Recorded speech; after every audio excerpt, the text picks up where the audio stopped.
તો વિમાન દુર્ઘટનામાં ભરૂચની મહિલાએ પણ જીવ ગુમાવ્યો।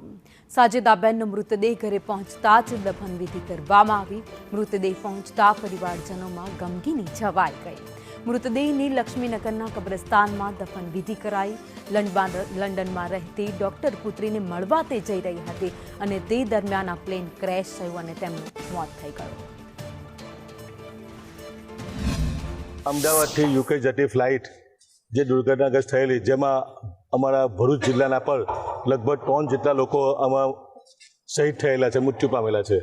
આજ રોજ એમાં એક સાજદાબેન ડૉક્ટર સલીમભાઈ મિસ્તર, એમનું ડેડ બોડી આજે અહીંયા ભરૂચ અલમીના પાર્ક સોસાયટી ખાતે આવી ગયેલી છે ને રાત્રિના 3 વાગે એમની માન સન્માન સાથે એમની દફનવિધિ થયેલી છે।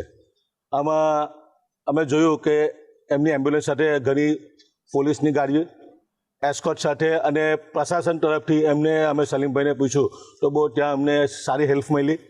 એમની ડેડ બોડીના તમામ કાગળો, એમની વાઈફનું જે કંઈ સોનું હતું તે અને એમને જે કપડાં ઓળખ્યા એ તમામ વસ્તુઓ જે અહીંયાથી ડૉક્ટર્સની ટીમ ગઈ હતી એમને ત્યાંની પ્રશાસને સુપરત કર્યું અને સિવિલ હોસ્પિટલ તરફથી સારી એવી વ્યવસ્થા કરવામાં આવી। સલીમભાઈ કીધું કે ભાઈ અમને તમામ પ્રકારની ત્યાં વ્યવસ્થા પણ મળી, મદદ મળી। આ સરે અમે સરકારને પાછી એક અપીલ પણ કરીએ છીએ કે ફરી વખત આવી કોઈ ઘટના ન બને એની કાળજી રાખે।